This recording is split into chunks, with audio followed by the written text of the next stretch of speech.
Good evening. Good evening. I want to thank you for being so humble and nice, considerate to come out here and listen to what I have to say. But what I have to say is mine. It was never mine. It's ours.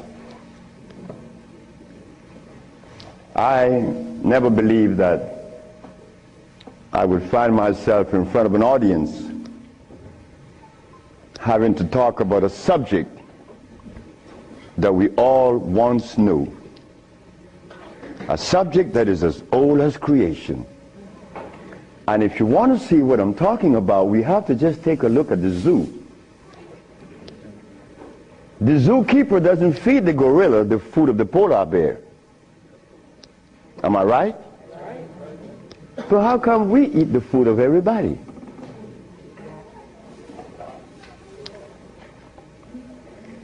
We'll begin this lecture by letting you know, first of all, I'm your brother. No more, no less than you. I can't be smarter than you. That's impossible. We have the same amount of brain cells. So how was I privileged to be navigated to this information? I don't know. I don't even question myself. I just like to live. As a little boy, I hated school. That is the truth. I didn't go to school. I didn't like school. I didn't like to comb my hair. I didn't like a whole lot of things. I didn't like money. I was 12 years of age. I was Seventh-day Adventist. Corby Brown. We left that afternoon from the church.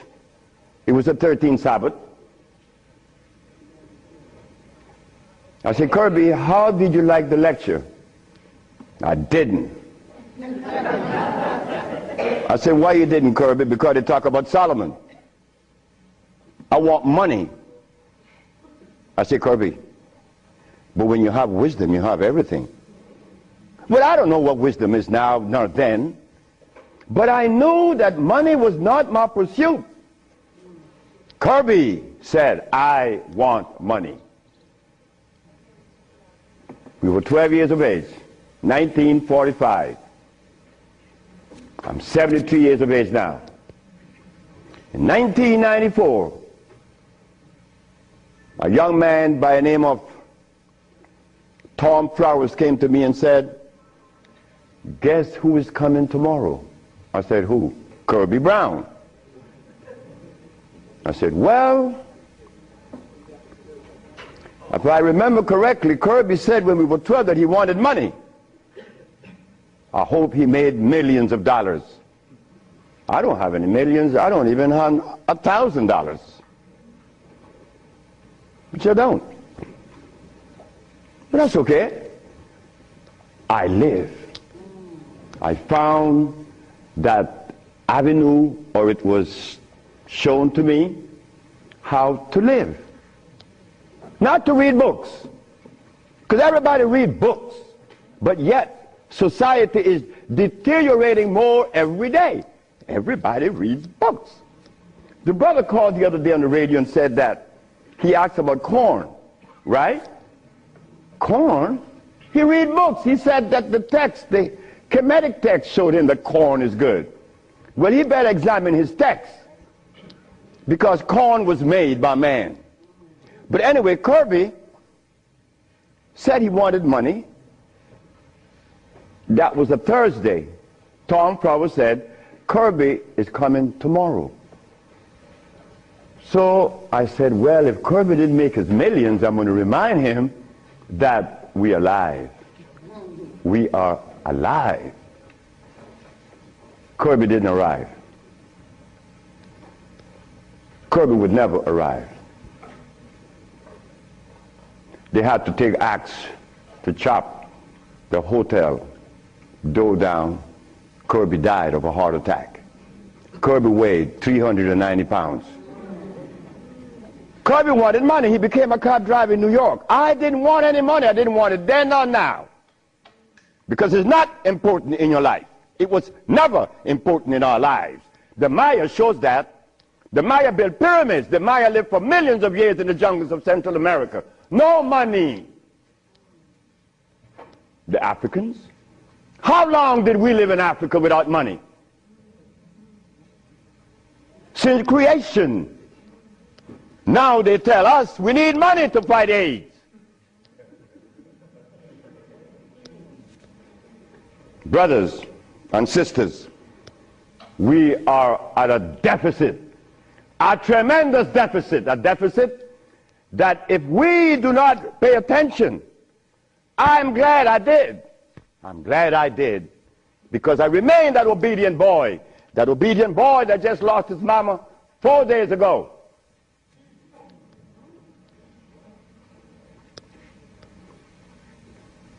I listen.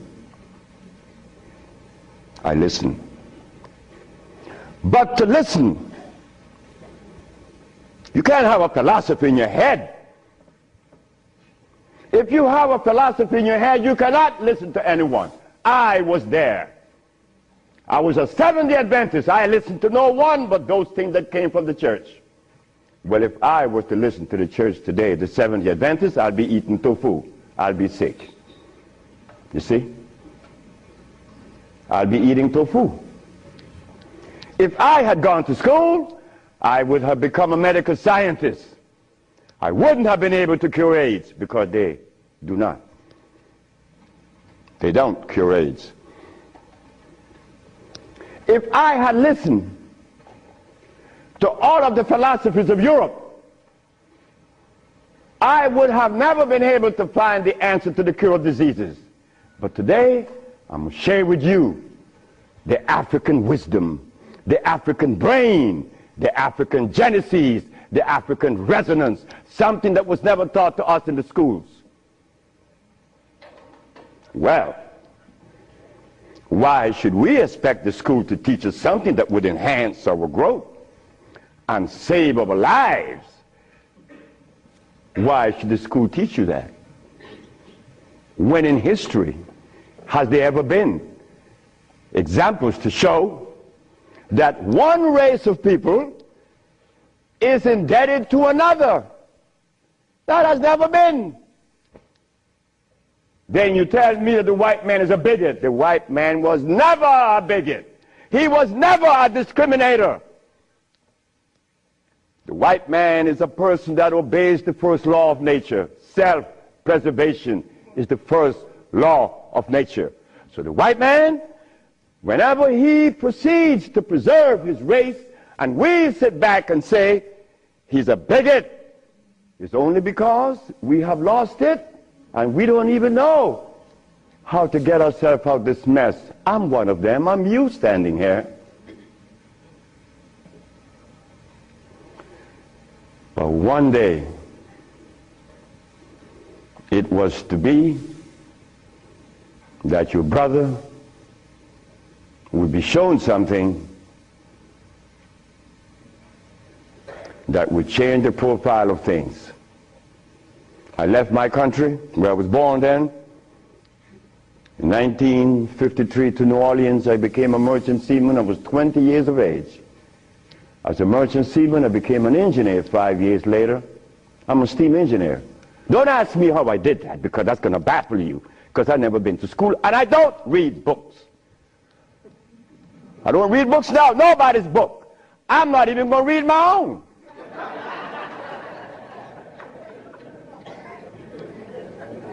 Because all the book readers come to me, asking me, how did you cure AIDS? But that's like asking the gorilla, hey man, how come you keep yourself healthy without a hospital? How come you don't have any medicines? We'll begin. I became a merchant seaman, right quick, to take you through my life. Left Honduras without going to school, became a merchant seaman, became an engineer, worked for the County of Los Angeles as an engineer. While as an engineer, the County of Los Angeles something is to happen. Something is to change my life completely. First, it was a Mexican. The Mexican said to me, "You're dying." I said, "I know." "How do you know?" "Because I fell out going to the bathroom a Sunday afternoon, and I didn't reach the bathroom. I got up off the floor. Something must have happened between there and the bathroom." But I had gone to the neurologist, the endocrinologist, the GER practitioner in Russia, in England, in Germany, in France, United States. And they were people that knows what it is about. They had the great big books on medical science. But my asthma and my diabetes, my impotence was kicking. What happened to the books? They read books. All the physicians that treated this boy read books of all kinds. Nothing happened. I goes to Mexico, and the Mexican have a goat in his house. Every 5 words it was bad, bad. And I'm looking around. The Mexican said, "The goat bothering you?" I said, "No." "You're dying because you are disobedient." Then he brought the Holy Bible. "Honor thy mother and thy father, that thy days may be long upon the land." That's in the Bible, isn't it? But how could we honor our mother and our fathers when we don't even know what they were about? You don't tell that to an elephant, to honor his mother, because when he's born, he follows his mother and watch what his mother eats. Do you and I know what our mothers ate in Africa? We don't know, yet we dialogue. We dialogue on this level of intelligence because I know Plato, I know Aristotle, I know all about Diogenes, but you don't know what your mama ate. So everything that you talk about means absolutely nothing. So you see where they have us at a deficit? That's why we need each other's. Now, when I became an engineer, the Mexican said, "Stop eating. Don't eat anything." For how long? 3 months. I said, "Are you crazy?" He said, "No, you nuts." You ask me if I'm crazy. You've been eating garbage for 30 years. You've been eating garbage. And I'm going to remove the garbage for 90 days, and you ask me if I'm crazy. What was I eating? Hog maws, chitlin, neck bones, crackling bread, Lawn in New Orleans.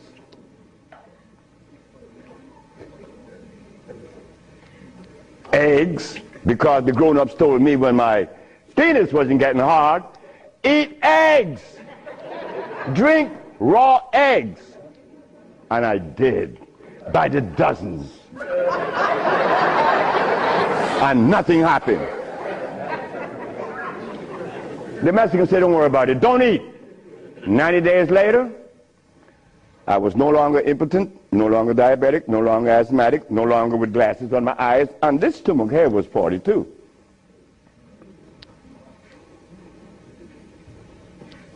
What happened to the science that the physicians were using, medical science? It didn't work, isn't it? But it worked with me. The herbs work with me. This Bible says,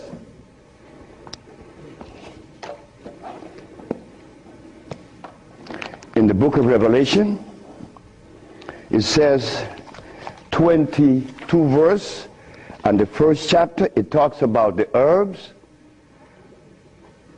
for medicine. Am I right? Well, ladies and gentlemen, what could have happened to us that when my brother, who was a preacher for 30 years, was sick, and instead of going to God's medicine, he went to the physician to get a chemical in his arm. My brother died 21 years ago. I'm not a preacher. I would never be a preacher. I told that to my mother.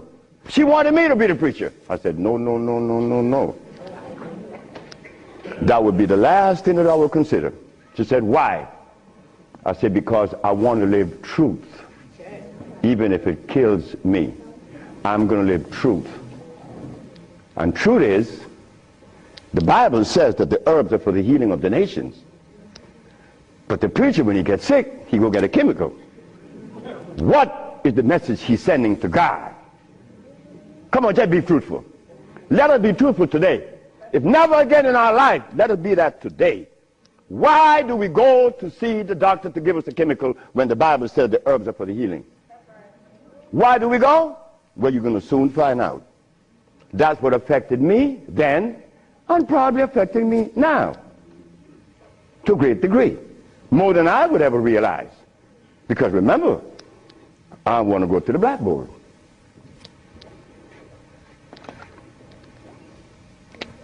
Roughly speaking, Africa. Way overhead, we put America.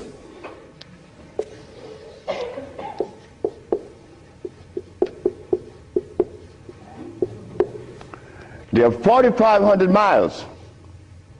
What happened between here and here? A lot happened. You see, when we were here, without the mathematics, without the ABC, without the sciences, when we were here, we had something to our advantage that we no longer have here. We are blind here. Here we weren't. We were seeing. Why? Because God provided us with everything we needed here. And none of it was comfrey or rice and beans. There were no tofu. There were no soy there. There were no cows. And there were no hogs, no chicken. There were no flour. Those things didn't come from Africa. You see rice and beans and flour and cheese and meat and the starch that you eat, they all came from right here, from a laboratory.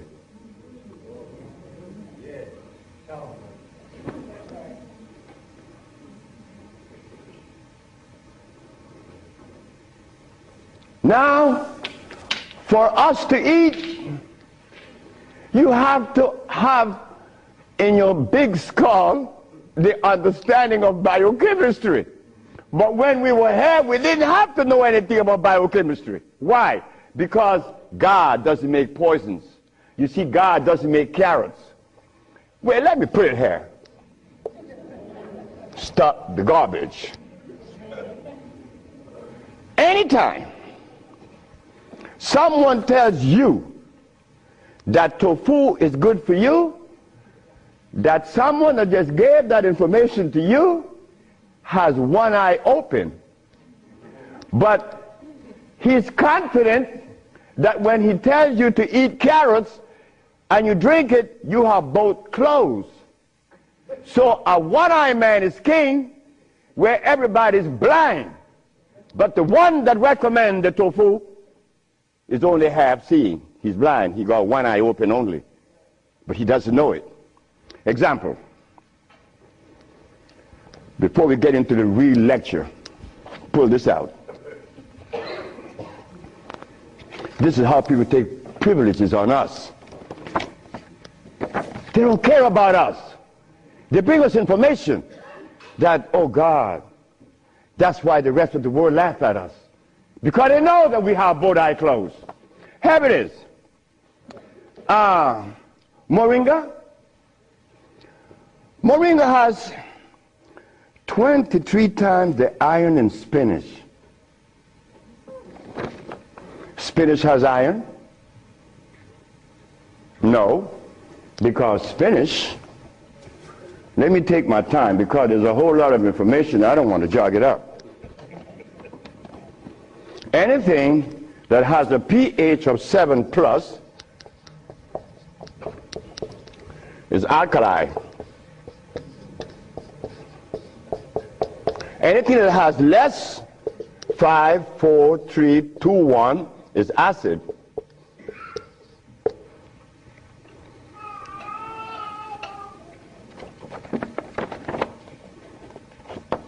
Spinach.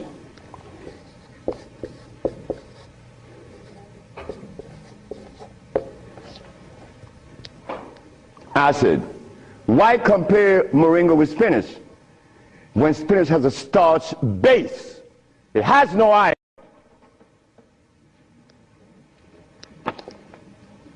7 times the calcium in milk. Milk has calcium.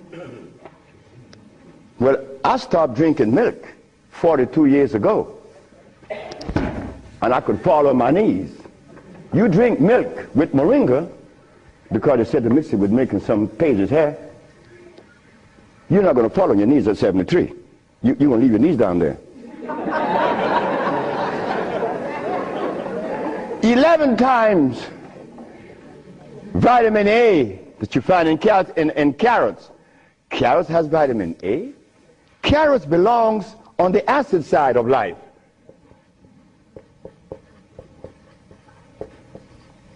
So right there, and they're saying to mix with carrot juice. Why would they do that? Then up here, they talk about the Ayurvedic system of medicine recommends moringa. The Ayurvedic is Indian. The Ayurvedic system of medicine recommends cow milk. The Ayurvedic system of medicine has never cured any disease, nor moringa, nor any other system in the world. You know what this is like? When Steven Seagal tells me to come to his house because he had a headache for 5 years. Well, I knew why the headache was in his head. It was removed in less than 10 minutes.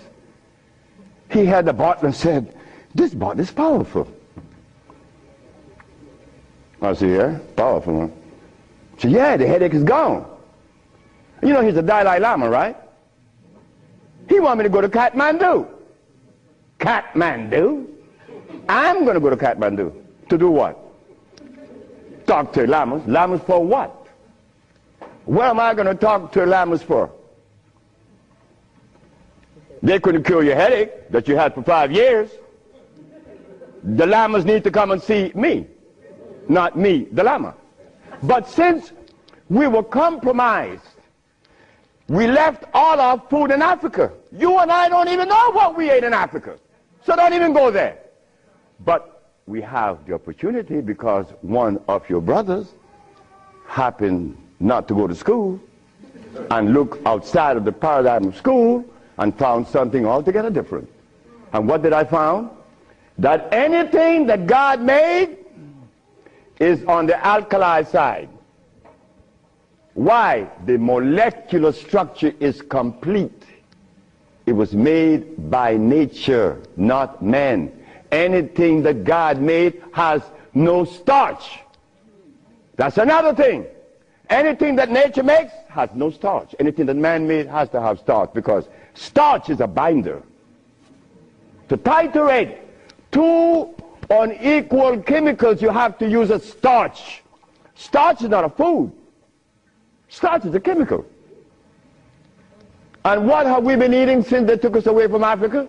Starch and blood.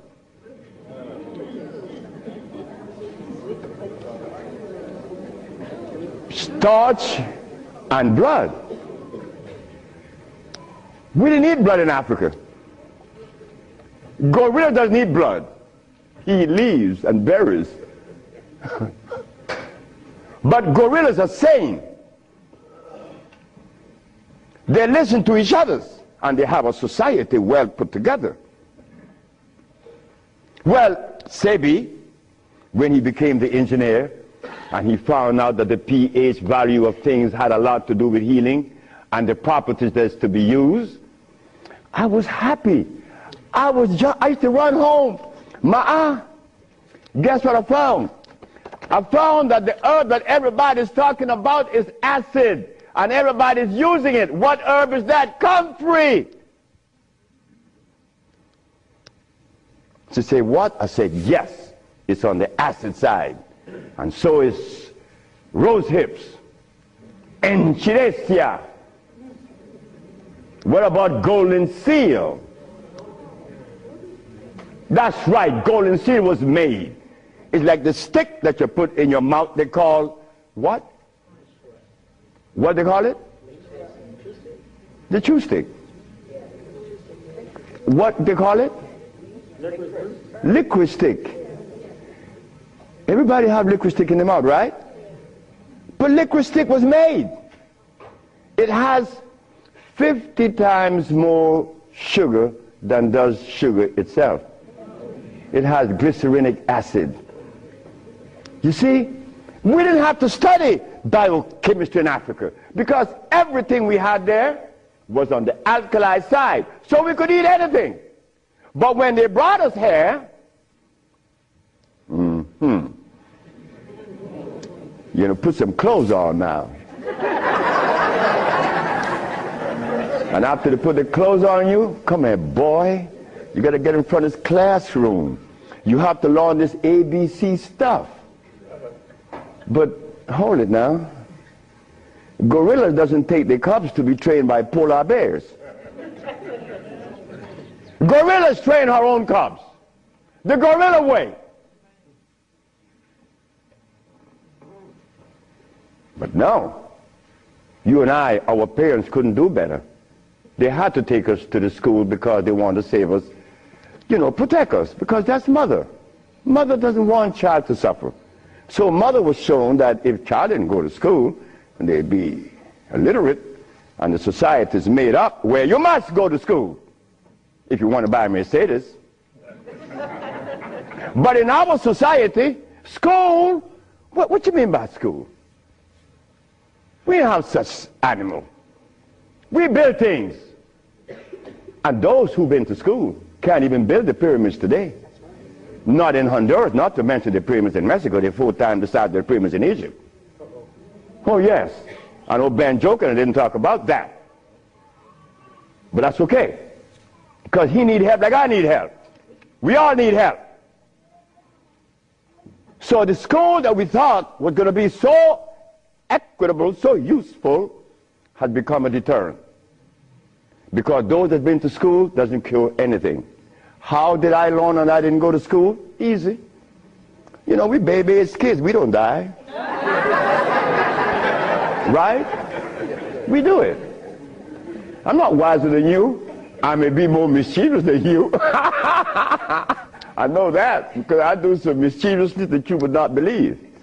But anyway, as an engineer, I went to work one night and I began to test herbs. And I begin to see that all the herbs that you guys are using are acid, every single last one of them, except for burdock, yellow dock. They're natural herbs. And the other one, which is the red clover, that's a natural herb. You know, they're alkali, they're very good.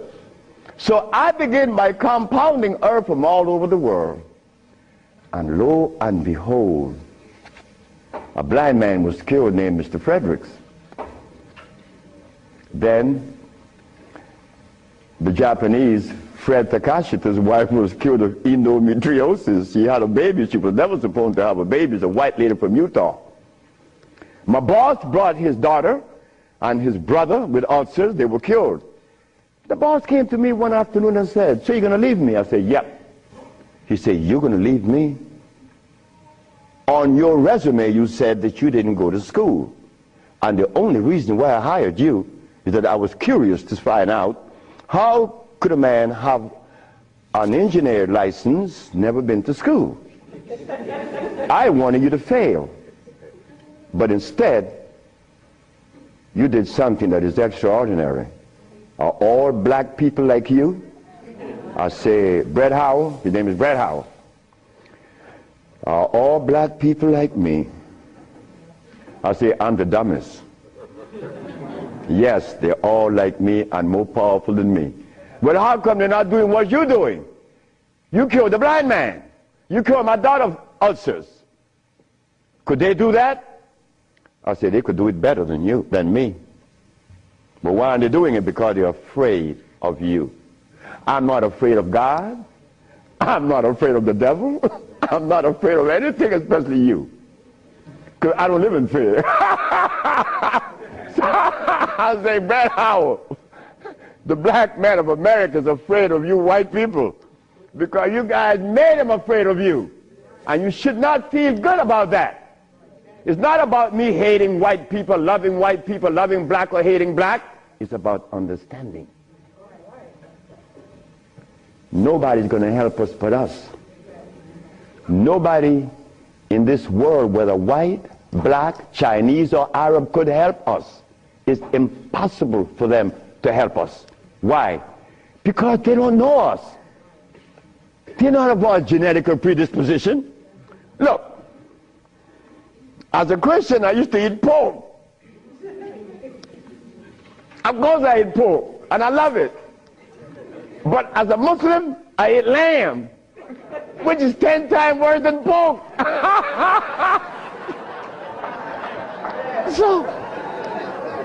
So what do I do? Who do I turn to?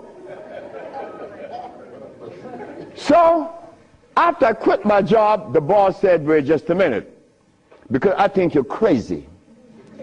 You're leaving your job as a steam engineer in 1980, when Herpes in 1980, I'm making $2,900 a month.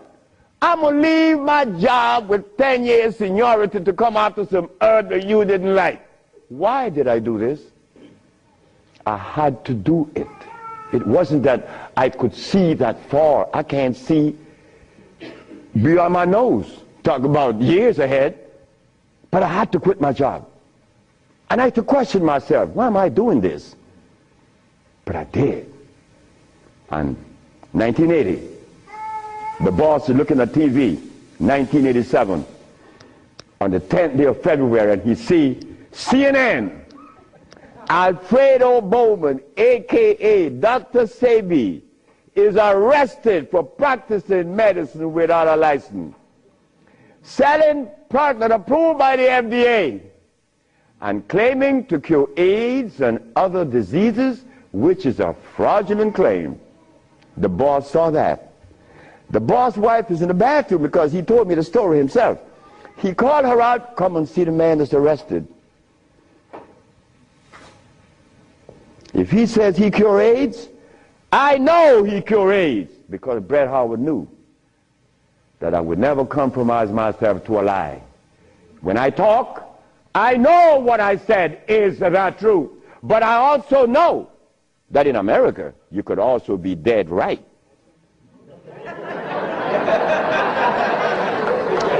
But it doesn't matter.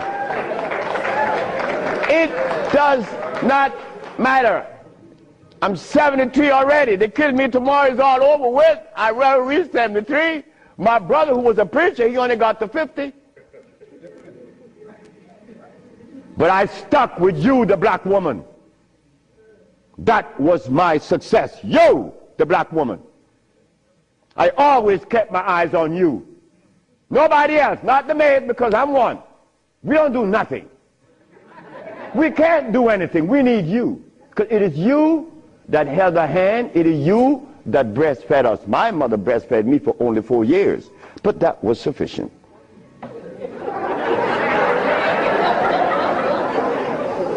In 1962, two statements was made in a barbershop. 1640 Claiborne Avenue, New Orleans, Louisiana. Timothy Barbershop. Tim Barbershop. Ernest Moriel walked in there when he was a lawyer.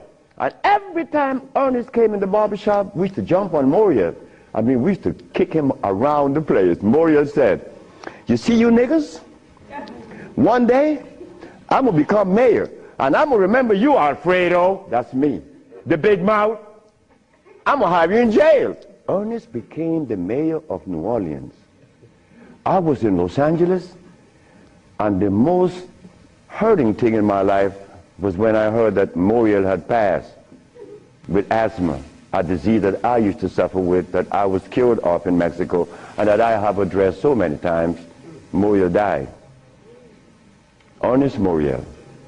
Then another statement was made by me in that same barbershop. I said that I would give the black woman a gift. Brother said, Logan said, sapphire? I said, yes, sapphire, your mama.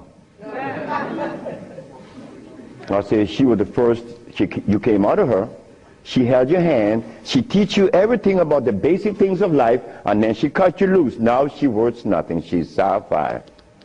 I'm going to give her a gift. 1962, that statement was made. But 1962, I was sick. I had asthma, I had diabetes, I was impotent, I had everything under the sun. But in 1964, I was cured, and years went by. Then I found out this is the gift to the black woman. The healing that I found is in your hands now, black woman. Yes, it's in your hands. So in 1987, I was arrested. And while I was in jail, I was the happiest man in the world. Because when I was 40 years of age, I was going to work, and I passed by Miss Louise Wright's house on my right, and I made a statement: I'm going to help humanity. And here it is. 1987 is the showdown. I was arrested. All of the people in New York that were healers, I don't need to call their name. They said, yeah. They got the big mouth. They were angry with me because I put an ad in the Village Voice and the Amsterdam News and the New York Post. AIDS has been cured by the USHA Research Institute. And we specialize in cures for leukemia, sickle cell, impotent, blindness, cancer, and others. Well, after all, I did it. Shouldn't I advertise it? You should be glad your brother's doing that. Because now you have a chance to share in the bounty, right? That's the way I felt. So I'm in jail and I'm wondering, how is the American Medical Association going to escape from this one? You see, in the past, herbalists, when they talk, shh, gotta be quiet. Gotta talk under the table, because the physician may get you. The FDA gonna get you. But we seem to forget the one basic thing. When they remove us from Africa, did they bring our food with us? Did they? Well, how could the FDA have such kind of power over us now? Come on now, just wake up to it. So I stood in jail thinking, how am I going to do this one? This is going to be a heavy number, but it's nice because I wanted this moment. I wasn't going to back down. What you mean, back down? I'm representing some black woman. I never had a father. I never had a man in my confines to tell me something. No, I never had a stepdaddy. I had a woman. And then another woman, my grandmother. My great-great-grandmother lived to 124. Her name was Elizabeth. And she lived 70 years without a man. My great-grandmother lived 112. She lived 68 years without a man. My grandmother died at 100. And she lived 50 years without a man. My mother died 5 days ago. And she racked up 40. My mother died while I was coming to see you. I didn't turn back. You know why? The relationship with me and my mother was one of love. And she would have never wanted me to be there. My brother told my mother when I was about 10 years ago, he told her, yeah, you didn't like me. You didn't give me any love. You didn't give Fred any love either. That's me. So my mother said, what you say? You gave all your love to the pastor, not to Fred and me. My mother said, like, Fred, are you in on that? I said, ma'am, this boy was talking garbage. See, he told me he's serious. I'm never serious. I don't know what it is to be serious. I hear men talk about seriousness. Well, I don't know what you do with that. But my mama said, raise your hand up and open your fingers.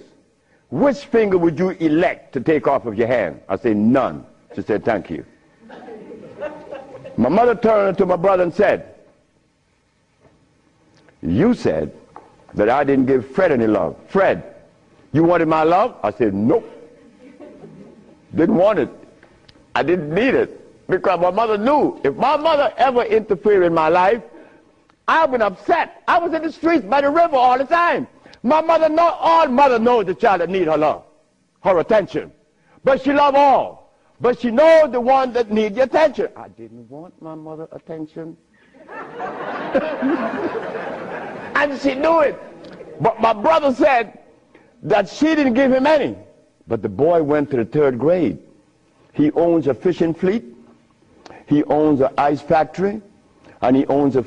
That she didn't give him any. But the boy went to the 3rd grade. He owns a fishing fleet. He owns an ice factory. And he owns a fleet of planes. And he said that his mother didn't give him love. You see how we could easily make mistakes? Okay. Mother is mother and will always be mothers. The greatest gender on the planet. So while I'm going to court now, and I'm standing, the judge said, get the man out of jail, and I went to his chambers. Judge Shorter said, young man, you mind if I ask you a question? I said, no, sir. Why did you advertise that you cure AIDS? Well, sir, my mother's alive, Africa exists, and my face, and I would never offend any of the three. That's why I advertise that I cure AIDS. He turned to the woman at the desk and said to her, ask her, did you investigate this man before you arrest him? She said, no. Her name was Phyllis Spade from the Attorney General office in New York. She said, no. You didn't investigate this man before you arrest him? This man, the response he gave me, he cured AIDS. But AIDS is the easiest thing to cure. People think that AIDS is difficult. To me, everything is easy, and to you it should be too. And I'm going to show you why it's so easy. So the judge said, well, you're out in bail. And that was February the 12th, I got out of the 13th. But the case doesn't begin until 88. September. I have a year and 8 months. Why the judge gave me so much time, I would never understand. So I waited. Trial date. This is where the showdown with black and white. Not better or worse. We are not better than any white man or Chinese, no. We just happen to be different. That difference has never been treated by any religion or philosophy. There is a difference that needs to be understood. So while I went into court, the judge said, well, Dr. Sebi, will you please begin? Where do I begin? Begin where you say you cure AIDS and the physicians say there's no cure. The physicians are 100% right. There is no cure for AIDS or any other disease. The judge said, just a minute. There's a contradiction here. The newspaper says that you cure AIDS. Then you agreeing with the physicians. That's a contradiction. No, it's not. When you're limited, it is. But when you leave out the box, it isn't. She said, help me. She said, of course. The physician take the position that there is no cure for AIDS or any other disease, and the physician are 100% right, according to their philosophy and their perspective. Their medicine didn't show them a cure. So how could they say that there is a cure? But the perspective that prepared me, there is cure for AIDS and every other disease. Oh my God, when I said that, the physician jumped up. Your Honor, Dr. Victor Herbert said, Your Honor, what other perspective could there be? After all, you know, this patent on us, the FDA has a patent on us. You cannot talk. The FDA talk, you shut up. Oh yeah? Well, I'm going to find out. So, the judge said, what perspective is yours? Dr. Victor Herbert, Dr. Bonanno, and Dr. Christopher said, how could there be another? I said, there is another, Your Honor. And what is the other?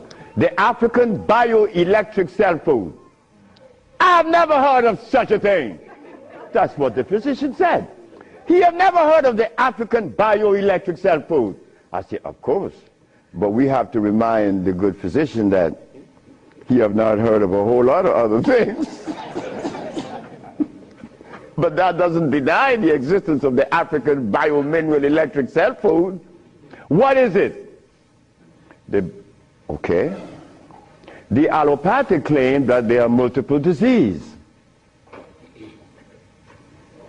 The African biomineral balance negate that position. There's only one disease, never been two. The allopathic claim that to treat the multiple disease you must use a chemical, which is violating God. Right? The African biobalance said no. It's a nutritional approach, electric food. Your Honor, I told you that this man was insane and unscientific. He said there's only one disease, but there's only one. Remember, I'm the boy that didn't go to school. I'm going to break things down to the least common denominator. When I was a steam engineer, I found out that in a machine, thermodynamics I'm talking about, or an automobile, the only thing that could cause this machine to go bad is what? Short circuit, obstruction, overheating. The same thing with the human body. So what did I do? I put compounds together that would cleanse the human body of what? Of mucus. In so doing, A.I.D.S, Sickle Cell, Lupus, Herpes, blindness. But it sounds too simple, right? Well, that's not my fault. They have complex things, and then they deal with the complexity. And boy, that's a job. But with us, on our journey from Africa to America, it was easy because the slave master had a ship and brought us over. But getting back to Africa, we get confounded. We can't go back now. We don't know how to go back. We better not even go back. Because when I tried to go back, this is what I did. My first trip with a passport was to Kenya. So I went to Kenya and they said, where your passport? I said, I have no passport. I said, I was taken away 500 years ago. I'm back.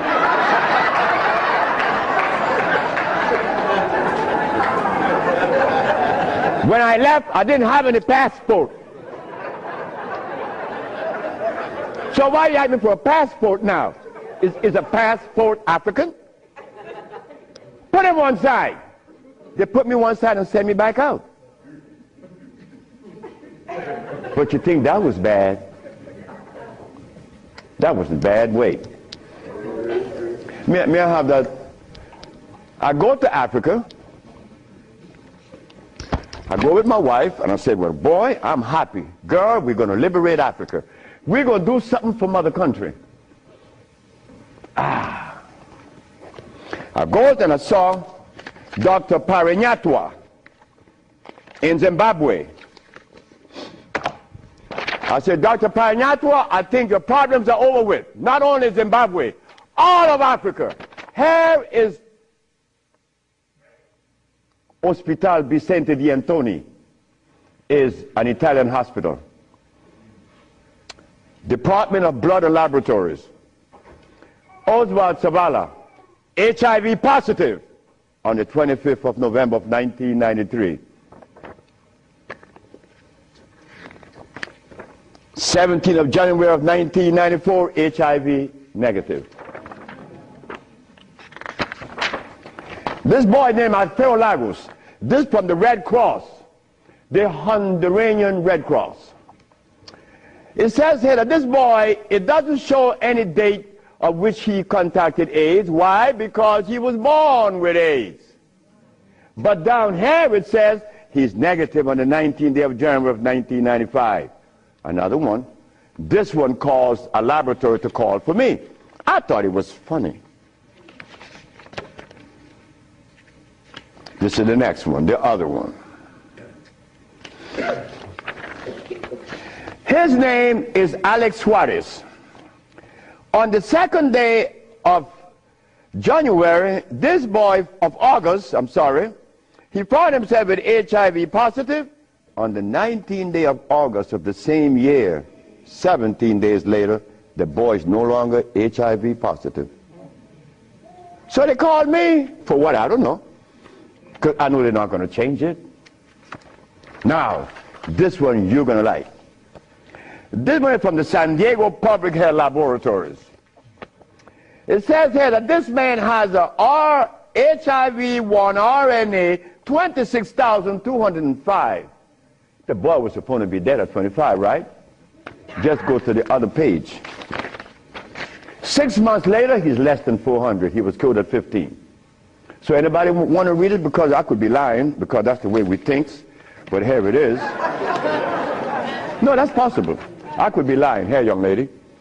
So, curing AIDS, brother and sister, look, that's the easiest thing for niggas to do. We could do more than that. Curing AIDS, to them is big thing. To us, it's nothing. You understand? But now, here is where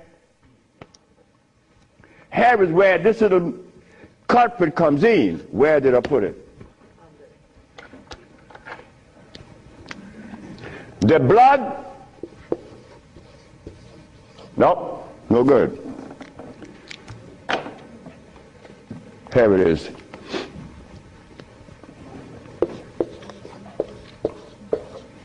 Blood and starch.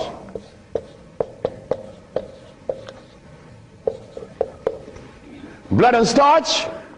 Blood and starch is going to prevent you from doing what the ants does for each other. Ants, when it's getting ready to rain, you know what they do? All the black ants, they begin to do what? Cut the leaves and take them to their little nests. Ants doesn't eat leaves. They eat the mycelia that grows on the leaves with the temperature. They are farmers, but they provide when it rains. Red ants does the same. But we black people, we can't do that. Because when your brother showed the world that he cured AIDS, why didn't the African countries jump on it? All the African people eat is blood and starch, nothing else. But that is the Africa that you and I dream about. The Africa that we want to save. The Africa that we all love. I found out that there is no president in Africa that is interested in the cure for AIDS. Not one. No, I'm sorry. Only one. I'm not going to name the country because I may jeopardize the country. Because the one thing I learned, that when you begin to talk favorable about a country or individual, they're going to soon get him. That is a fact. So I cannot talk about the country that said to Dr. Sebi, Dr. Sebi, whenever you want to return to Africa and begin this new empire, you have 5,000 acres of land and 6 hot springs. I don't need anything else. Hot springs? 5 hot springs with 5,000 acres of land? We could grow food. We could make the best dress.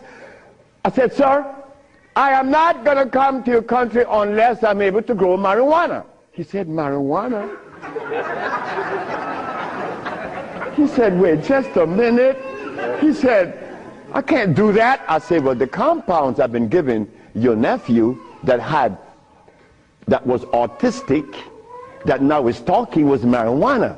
And as for you is concerned, when I came here, you weren't walking. You were dying. Now you're running up the steps in the presidency.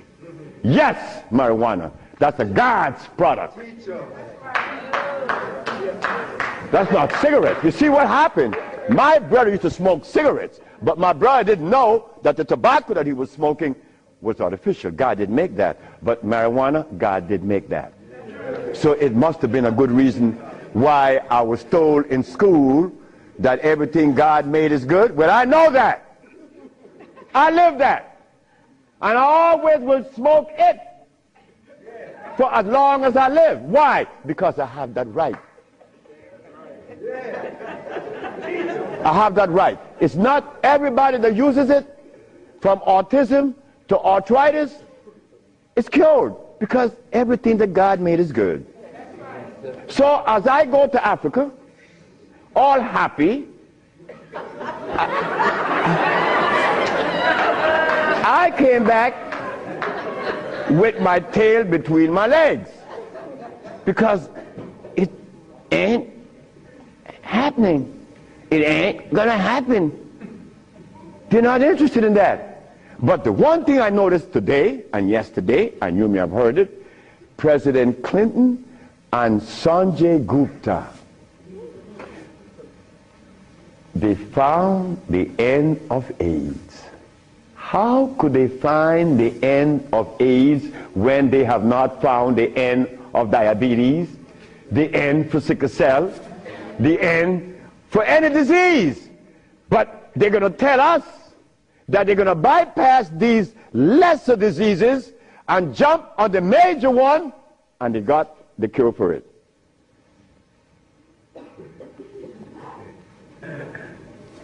I got documents to substantiate that I cure AIDS, right? So what's up? Still.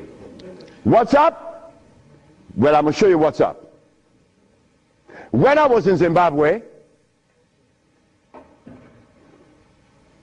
the Department of Health said, why do you come to us saying that you could help us? And your leaders in America didn't help you. My leaders in America? What do you mean by that? They mentioned Minister Farrakhan. I said, just a minute. I don't follow any man. I follow women. And I don't follow sick people. Because if I follow sick people, then I got to be sicker. I go to Brazil. They say, why don't you, if your leaders didn't help you, why should we?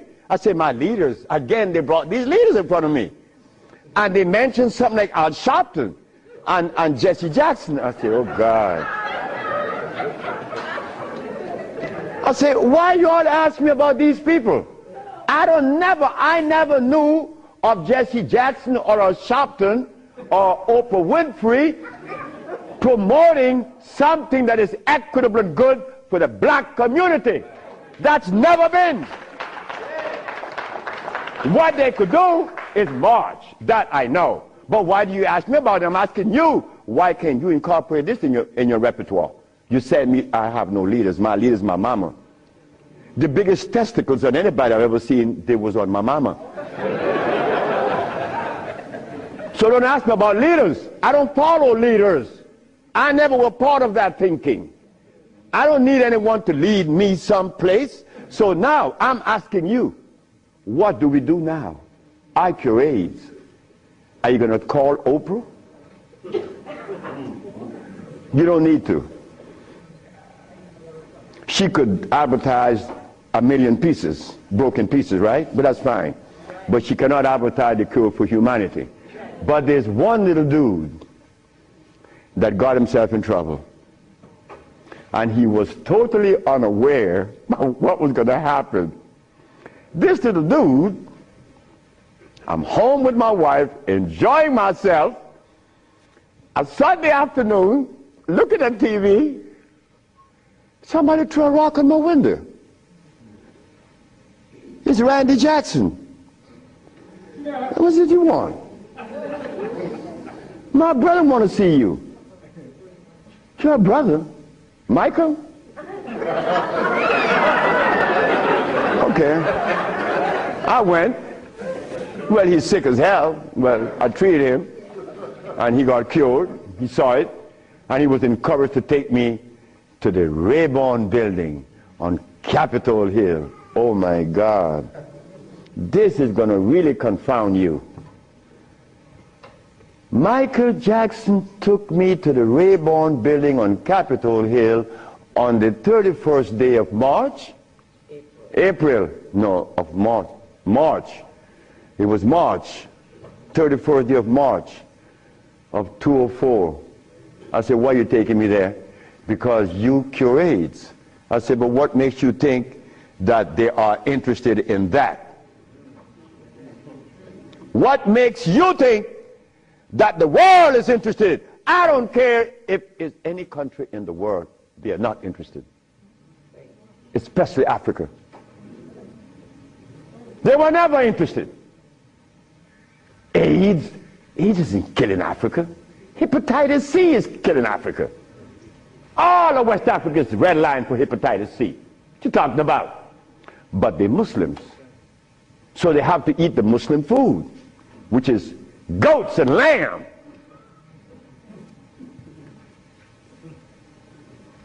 Go tell them that the Arabs play food, which is goats and lamb.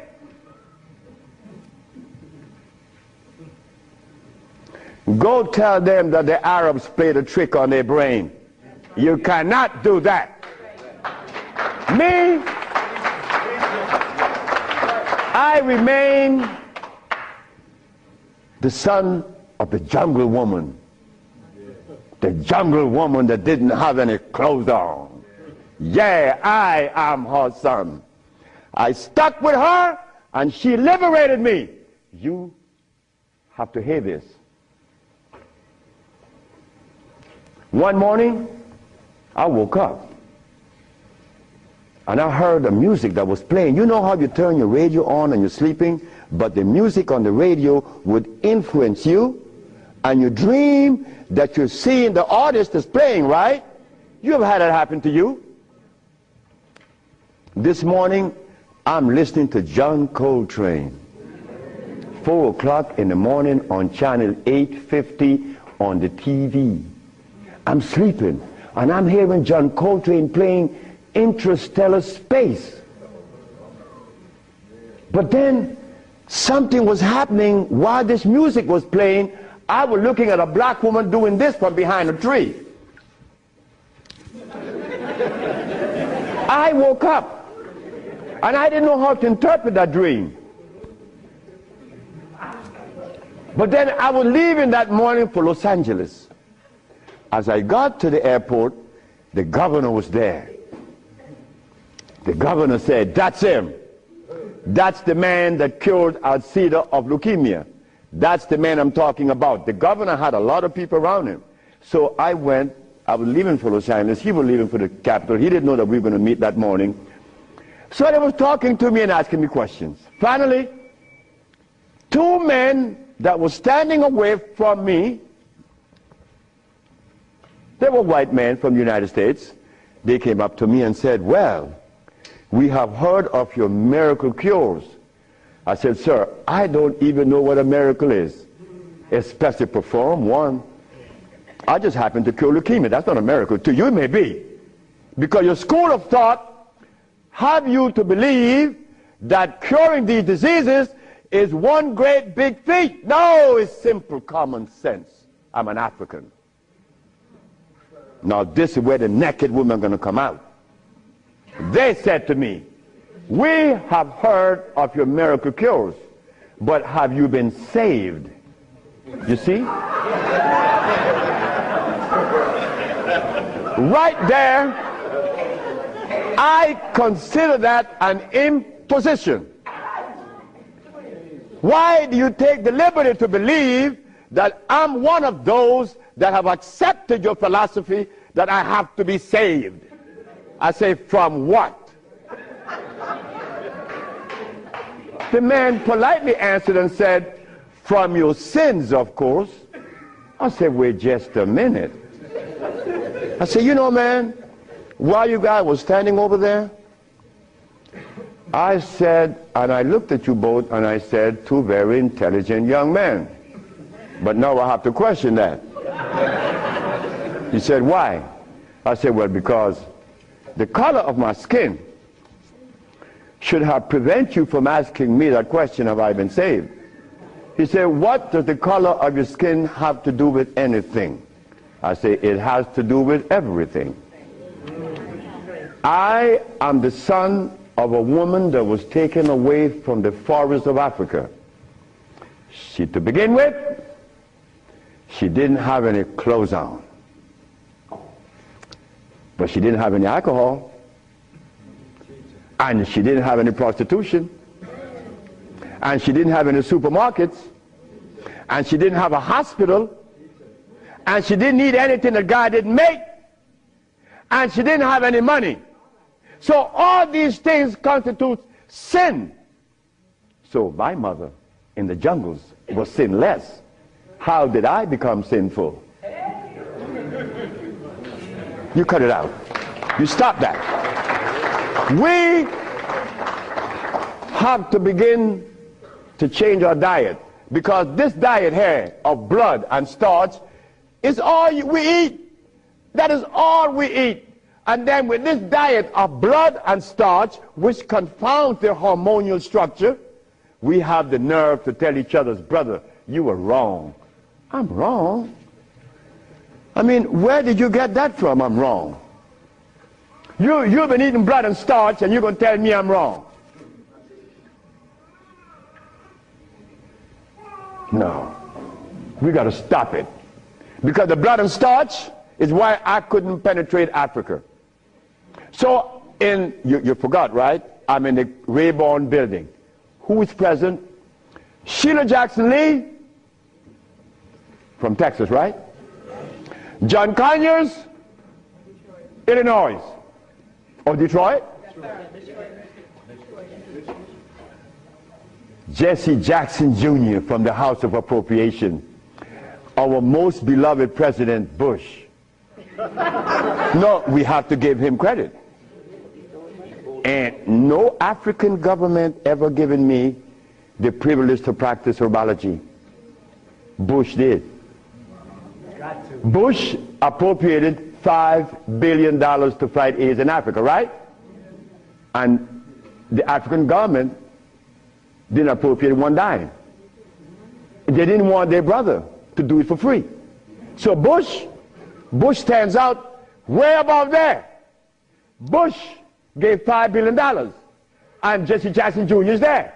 So when I go to the podium and I say, fellas, y'all don't have to look for the cure of AIDS anymore. Here it is. Jesse Jackson Jr. did this.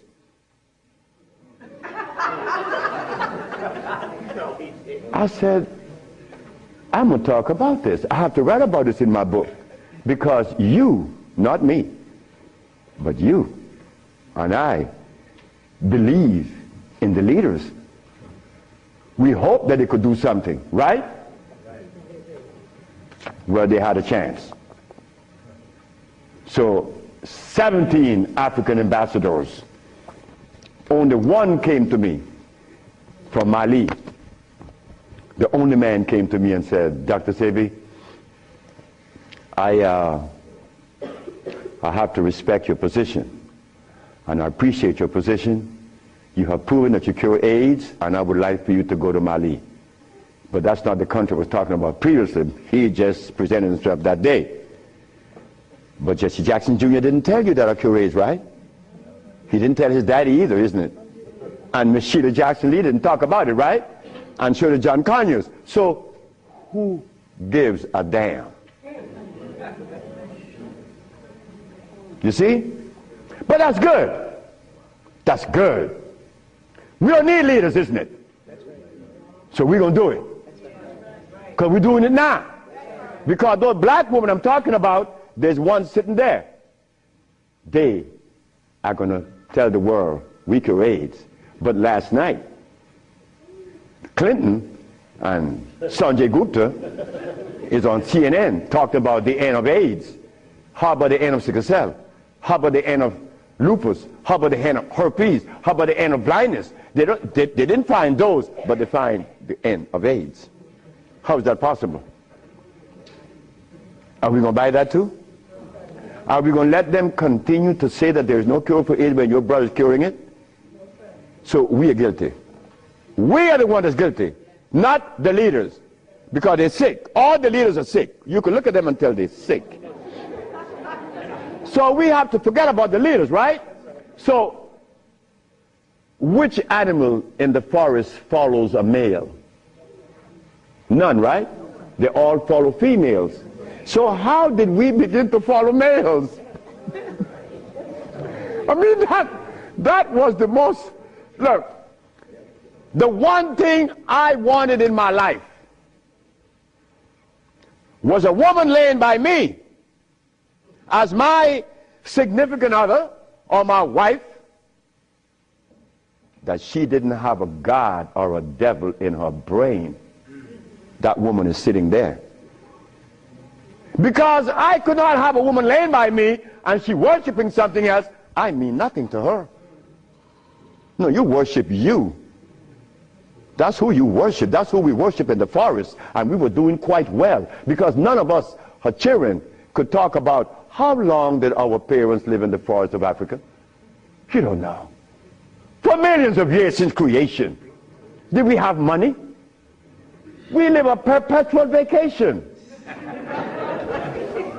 Now I gotta wear this stupid suit on.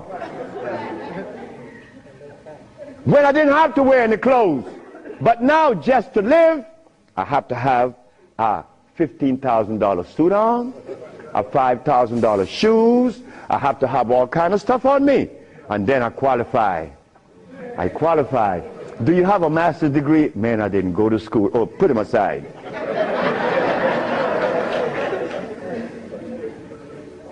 So in essence,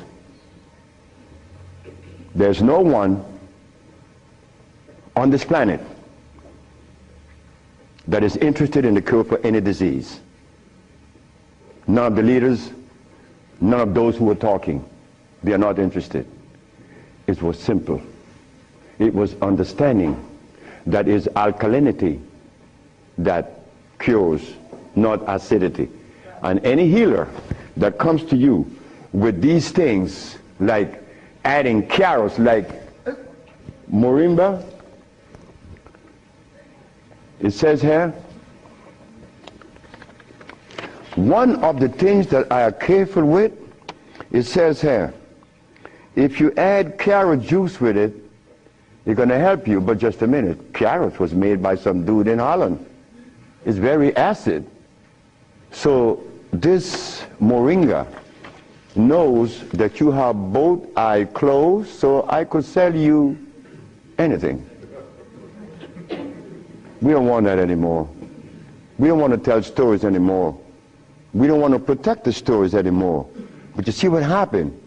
When you have been healing or call yourself a healer for 20 or 30 years using comfrey and rose hips and recommending tofu, and someone come on the set and says that you may not be quite right, man, you get off there. You begin to get crazy.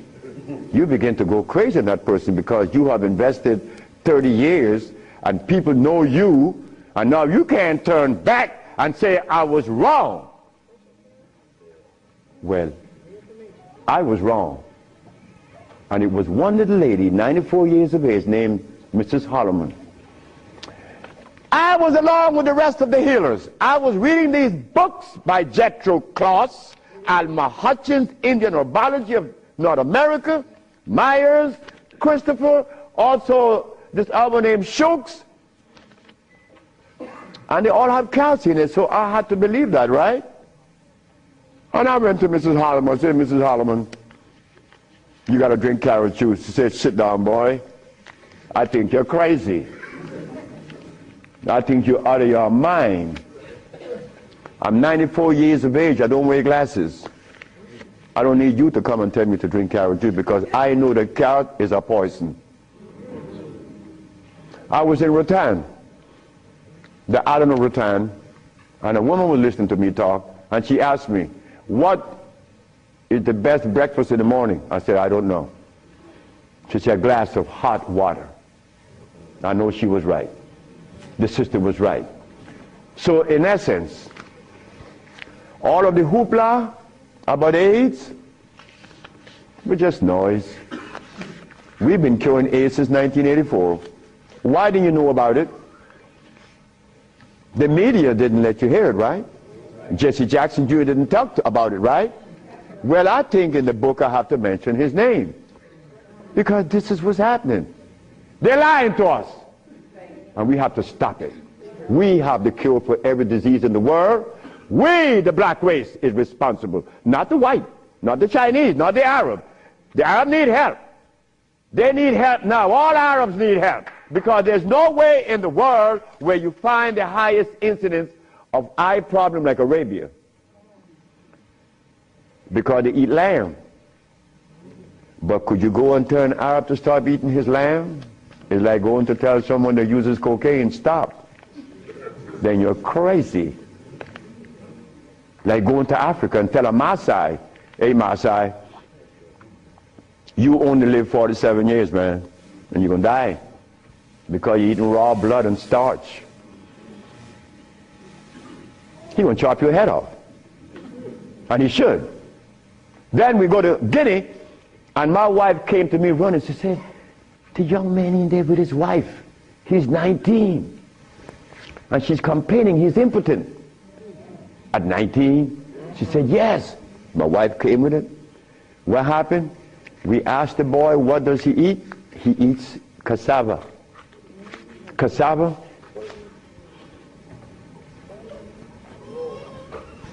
We say raw? Yes. Go to Guinea. It's a what? Cassava.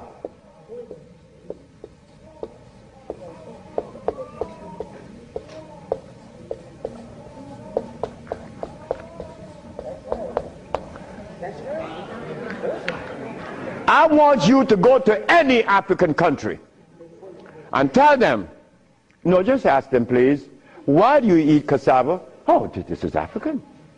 This is from history. Hey, African, I know you've been bamboozled too, because cassava is not a product of nature, nor of Africa. Cassava is a starch that needs the aid of a man to grow it. Cassava cannot grow by itself, and it has cyanide. But the cyanide has already affected the brain. He cannot think for himself. It's like talking to a Haitian or a Brazilian. In fact, the only country that I have ever visited that have people dark like me, but nobody in Brazil is black. Brazil.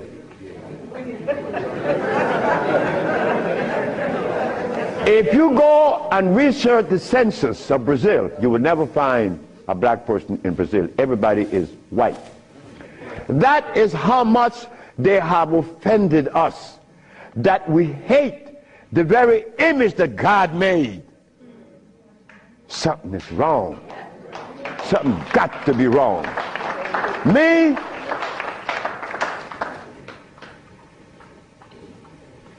I was a very good Christian, and a very good Muslim, a very good Buddha, and I wanted to join the, well, I don't want to mention it, but anyway, I was a good everything. But what I found, that they were feeding me the wrong food, and I had to deny all of them because they feed us garbage. There isn't a religion in the world that have fed the black race in America or anywhere in the world the food that is consistent with their cellular predisposition. So if you, my religion, is feeding me the wrong food, then what is the message you are sending? It's like putting gasoline in a diesel car. You would not get to South Philly. No, you're not. It's not going to run right. But we eating starch and blood, and we want a dialogue. Dialogue based on what? I mean, come on now. We are the remnants of what world? Let us try to bring it back. We can't challenge each other's. The only thing we have to offer each other's now is love.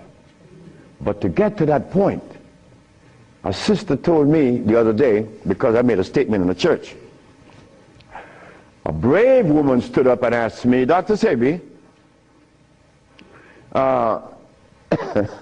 what have you learned from the entity that you are forwarding to us now? What have you learned from it?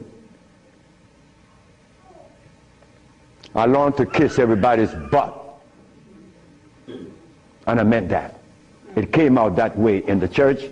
Well, I had to give it that way, because that is the way it came to my brain. I kiss everybody's butt. It's easy. You see, it makes it easy.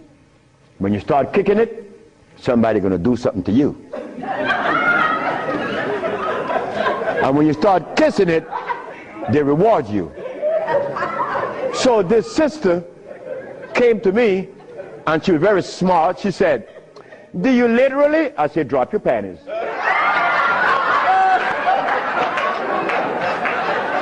Well, I came out of a woman's vagina, I could kiss her rear end. That's easy, isn't it? Is it easy?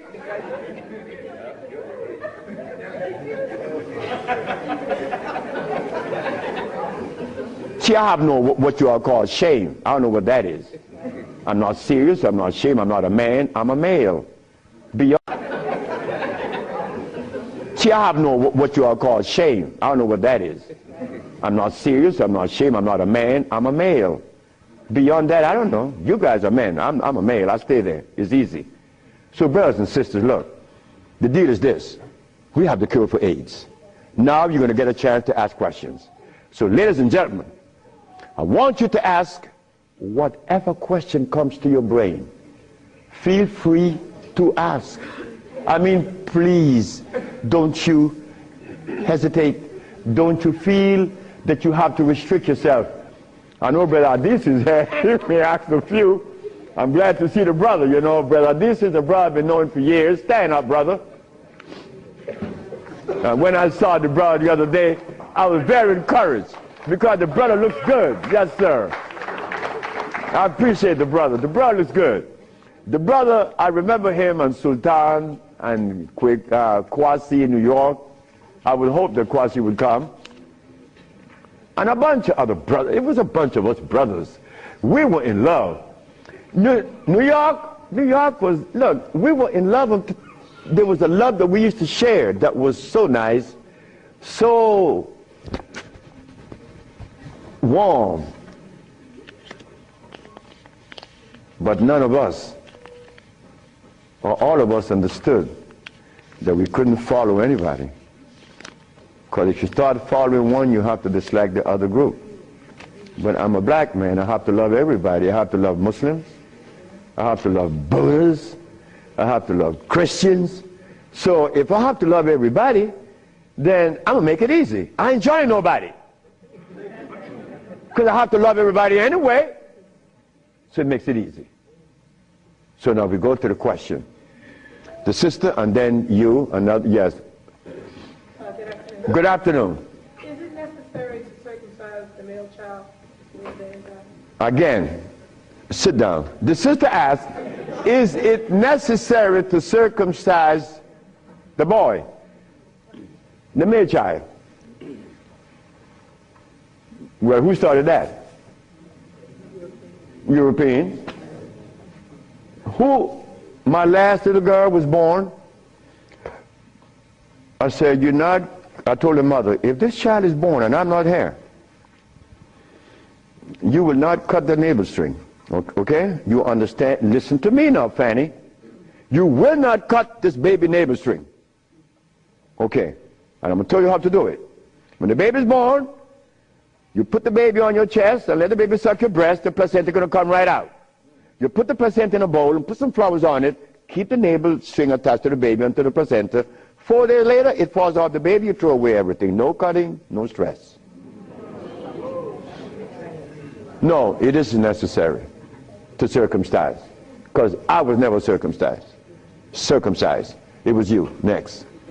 I've been treated by you before and was very successful with it. But I'm a backslider and I want to know, what is the cure for AIDS so I can get back on track? She said that I treated her before and that she was cured, but something happened. I don't know. She wanted to get back on track. And the next question about how do I cure AIDS? Well, I have a daughter now that's 21, and she's the key to beautiful things. She's the daughter of this woman. Her mother hated me, and with all rights. The woman was right. Oh God, she was right. I had 2 wives in the same house, and this woman is in love with me. Oh God, this nigga is crazy. He's a Solomon. Nigga, look, you are a jive, MF. Her mother cursed me out. She cursed me out, and I'm standing looking at Miss Margaret, and I could see the hurt in her eyes. Because this woman is in love with this man that already have 2 wives in the same house. Boy, what do I do? And I find myself in this triangle here and don't know how I got in it. But years went by. No, she got a baby, she got pregnant, they kick her out of the house. But that's okay. She had the baby little girl, Zave. Zave grew up. Zave was 19. She cured her mother, her grandmother, of diabetes. The little girl that this woman didn't want to come into the world grew up to cure her of diabetes. Last month I got a notice from the mother that Zave just cured a woman in New York of AIDS. How do we cure AIDS? It's simple. We put the compounds together to address the mucous membrane, to cleanse the mucous membrane, to cleanse the bowels. Simultaneously, we went to the forest and found the herbs such as the, over here on the alkali side,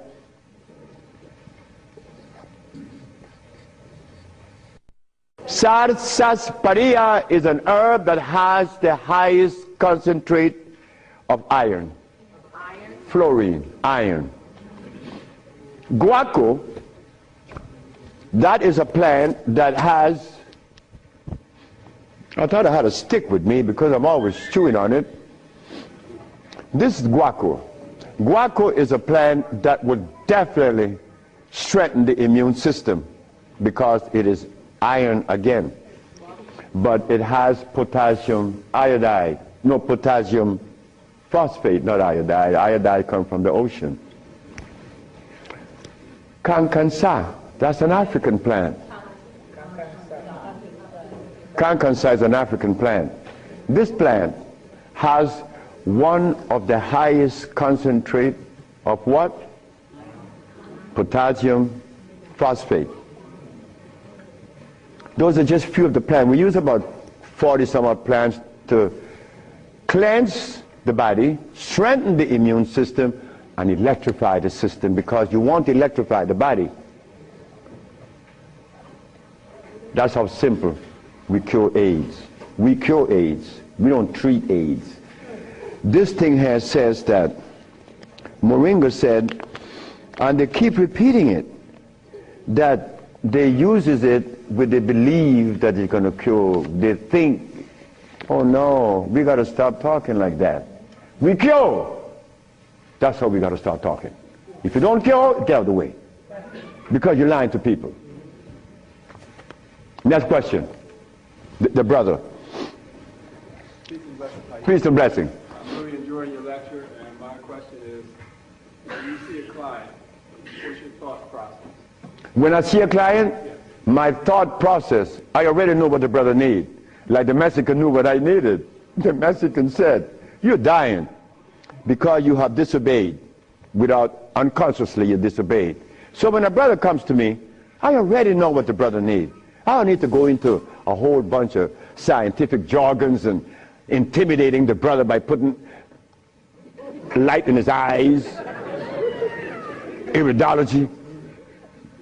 I don't do that. I don't do anything. I just give you what I know you need. People come to me for compound from Japan. She killed a woman in Japan named Kaoto Kita in Kobe. She never seen a woman. She was in hospice already. With cancer what? The lungs. There you go.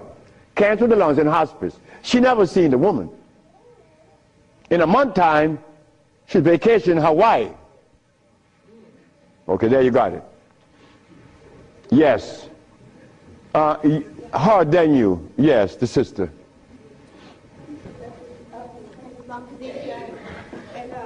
I have a sister who she was diagnosed with Alzheimer's, and she's been in my care for 2 years. I do have her on a fresh food diet, all organic foods, all raw foods, and I'm seeing a big improvement. But I feel as though she needs some other things. And what else can I do to help her? Alzheimer's. She has Alzheimer's, yes, sir. Okay, Alzheimer's. That's a brain problem, right? Remember what I said? There's only one disease? Okay. When you have mucus in the nasal passage, it is sinusitis. When you have mucus in the bronchial tubes, it's bronchitis. When you have mucus in the lungs, it's pneumonia.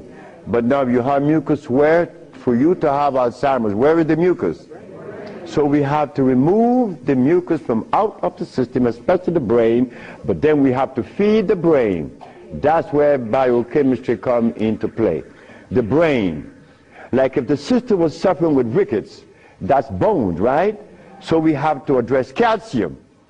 If she had leukemia, it would be blood, that's iron. But now she has Alzheimer's. She has mucus in the brain, which prevents the brain from receiving what? Oxygen. Now, what is the brain composed of? Copper and carbon. That is what produces electricity. Copper and carbon. It's simple. Copper and carbon produces electricity. You go to an electrical plant, and all you're going to see is a big wheel turning, and it's copper. But against the wheel are these carbon brushes, and the friction of the carbon and the copper produces the resonance they call electricity. Electricity is not fire, it is vibration. But when you short circuit it, it's become fire. So yes, we do have, but she must go to Honduras. What is her age approximately? What? She's 66 years old. Oh, she's young. She's young. She's very young.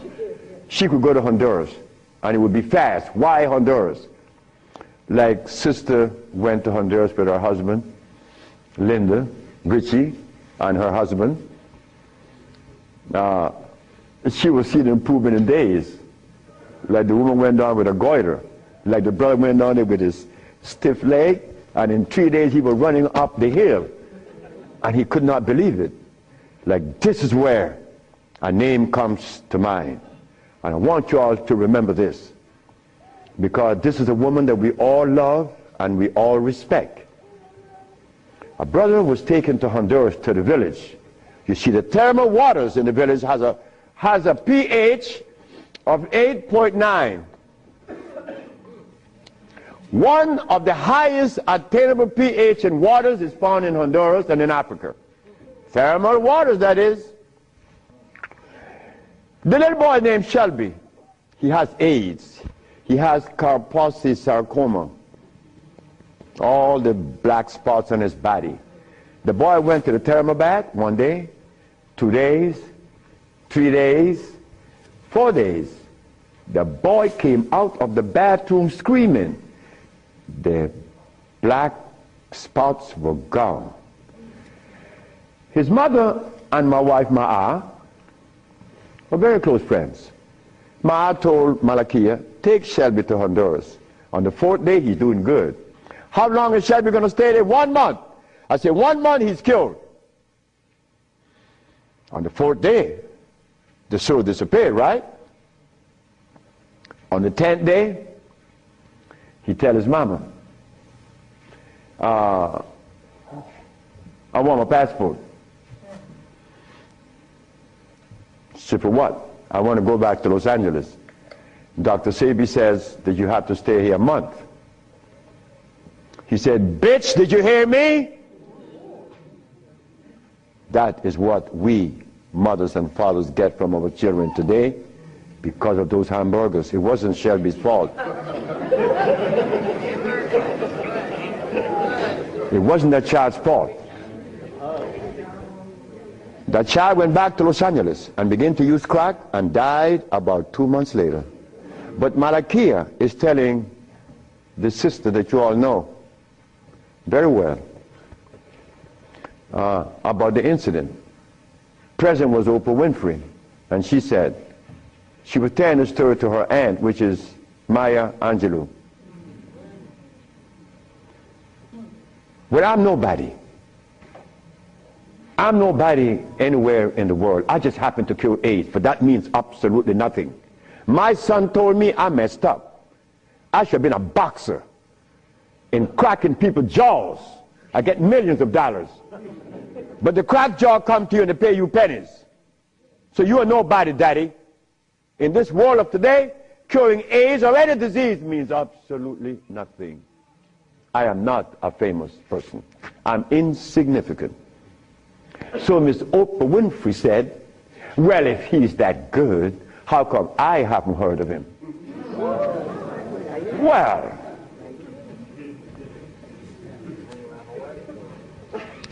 I'm not famous. Oprah Oprah. It's white. Oh.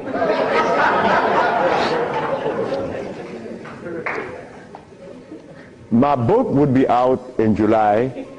I know she's not going to advertise it, although she suffered embarrassment with 1 million broken pieces. But that's okay. We have to remember the blood and starch. So when you go home, you remember that blood and starch, because that prevents you from liking you, from loving yourself. Because I was there. I was there. Did I want to blow my brains out once? Yes, I did. Well, why was that? I was stressed. I was eating blood and starch. But when the Mexican came and said I was wrong, I listened. And here I am, 42 years later. Do you see the benefits of this? A Mexican came to rescue me, to rescue you. So we cannot. But wait, the other part of it is Africa. There isn't an African country that I could go and practice herbology. But why did Bush, who all of us think, or most of us think the man is bad, how come I could practice herbology in the United States? You got power over him. That's why. I don't have any power. No, I don't. Because I don't even know what power is. I just know what's mine. That's all. I know what's mine and what's yours, what's ours. So what's ours, when the Supreme Court said, the FDA said, you are not supposed to sell these products. Exhibit A. The FDA said, what? That I'm not supposed to sell my products? Well, maybe the FDA knows the food that is consistent with the African cellular predisposition. Because when they removed us from Africa, they didn't bring our food with us. Maybe the FDA knows about these foods. Could you tell us, please, Mr. FDA? But when the FDA talks, we get scared. Scared of what? They're not God. You understand me? No, I don't have any power over nobody. I don't want that. If you know what I like to do, you will know I don't want any power. the brother in the back. Hepatitis C. Yes, sir. Mr. Charles Fisher. Who is Charles Fisher? He was the manager for LL Cool J. That was my second case of hepatitis C. Yes. What is hepatitis C? The liver has been stressed. Right. Beyond. Hepatitis C is nothing. Maria Elena from San Pedro had cancer of the liver. Her mother and her aunt bought the black dress to bury her. The doctor sent her home to die. Maria Elena's sister saw a newspaper with me in it. She said, hey, there's a nigger down there in Jutiapa that got a big mouth that says he could do a bunch of stuff. And she came. 2 years have gone by. Maria Elena is healthier than her sister. Yes. What is hepatitis C? It's when the liver has got so toxic and loaded with what? With poison. Blood and starch. So we clean it, clean the body. Because you have to clean the intestines. You have to clean the liver. You have to clean the blood. Because all of these have been affected. Yes, brother, we have cured many of hepatitis C. So what herbs would you use, doctor? It's not an herb. It's a therapy. Therapy? It's a therapy that we have. Okay. I was so encouraged to, what's that, interferon. Interferon? Yeah, I was encouraged to be... Brother, interferon is something that's been on the set for 25 years, and I have been curing AIDS and sickle cell and lupus, herpes, blindness, and paralysis. Interferon doesn't do that. Interferon is a chemical that is derived from the penis of a brother. You know that, right? You know it. Yeah. That's not even right. Come on, the Bible says The Bible said the herbs are for the healing of the nation. The Bible isn't saying about chemicals. Right? Okay. So now, we could tell the world, yes, we object. Oh, one more thing. One more thing is very important. Many of you have insurance companies, right? Insurances. And on that sheet, it says that they do not honor anyone that is not accredited physicians. Meaning that you are compelled to go to see a physician to give you his chemicals. But now, they are telling you that they are God. And that you have no other recourse. Well, let me tell you something. Yes, they have to honor us. Because we have the only compound in the world that is consistent with our cellular predisposition. Nobody else. Can you give us some foods that are alkaline? Food that are alkaline. We could begin with mushrooms. We could begin with mushrooms, quinoa, quinoa, quinoa, quinoa amaranth,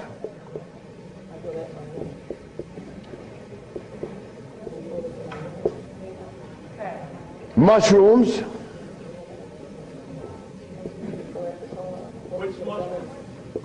portobello, crimini, also oyster mushrooms. Many people are of the opinion that oyster mushrooms or mushrooms are fungus. What is a fungus? A fungus is something that grows on you and eats things up. Mushrooms are the product of mycelia. This is a network that nourishes. I have cured many diseases, psychological problems, with the Stropharia cubensis. So let me tell you something. Mushrooms are very good. They're high in potassium. Yes. And then the next, wait.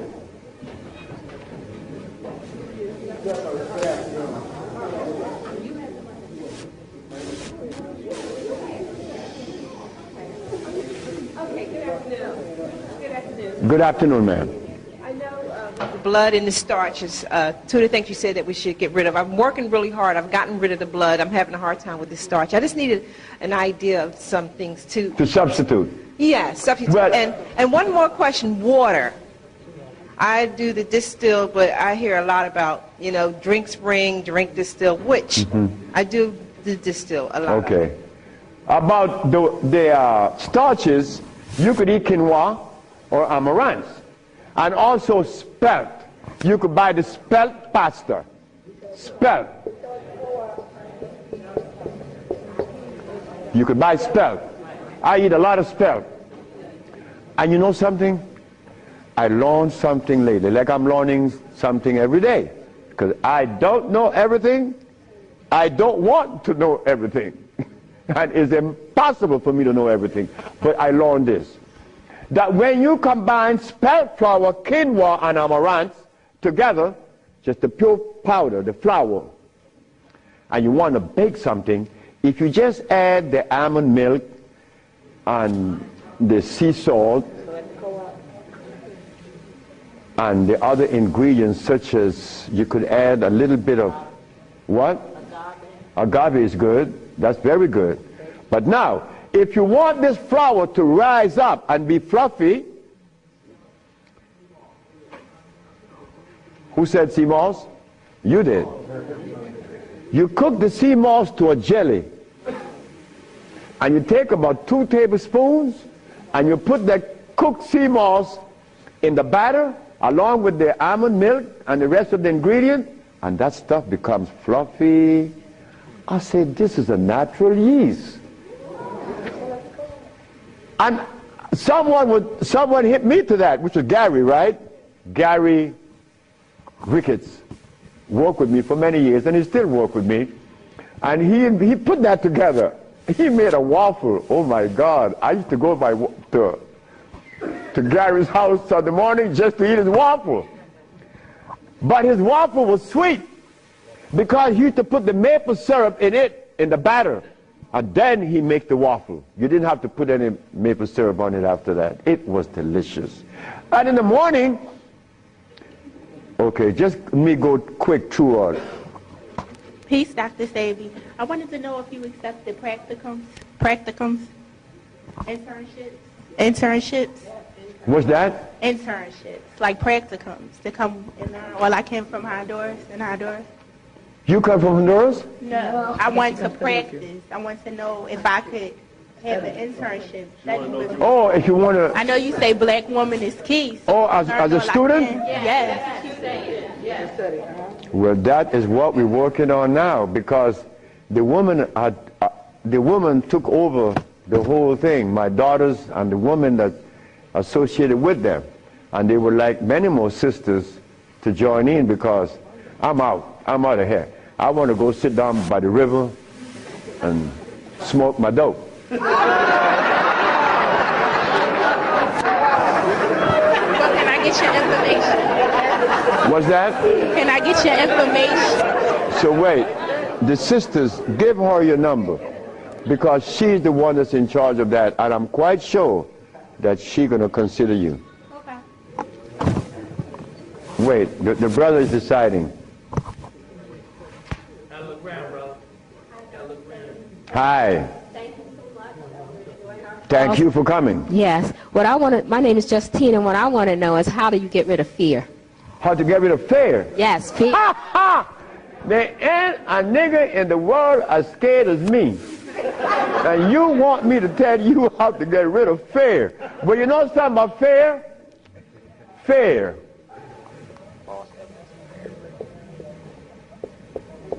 Fear is a natural occurrence. You don't get rid of fear. You understand fear. You don't get rid of it, because fear is necessary. But you don't let fear control you, right? Because it would paralyze you. Fear would prevent you from opening the door where there's a great, big, beautiful tomorrow. Fear, you see, when I was insane, to a greater extent than I am now, I was placed in a psychiatric ward in New Jersey. And they were right. But what they didn't know, that I was aware that I was sick. I was also aware that I would not take any of anything that they gave me in that hospital. But there was a man that, you know the swinging doors, right? A swinging door is a door that opens both ways, and you're going to swing it. And every time he came to his door to go inside his room, he used to stand there. And he could never open that door. I used to go by and swing the door, and he'd go in and say, "Thank you, man." Why couldn't he open that door? Fear. But once you open the door and you see this great big thing, fear is gone. A bright tomorrow, hey, I'm no longer in fear. But then comes another one that's going to trick you.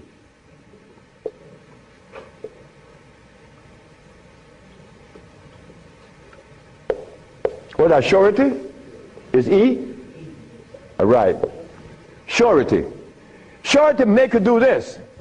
Yeah, I'm bad now, but there could be a quicksand there, and you're gone. So you learn that when you conquer fear, then you walk, but you test carefully. And if you conquer surety, then you go into the other one. And this one I'm going to really trick you. Power. Power gives you a freedom to execute, but not to violate. Because if you violate, even though you're in power, they will kill you.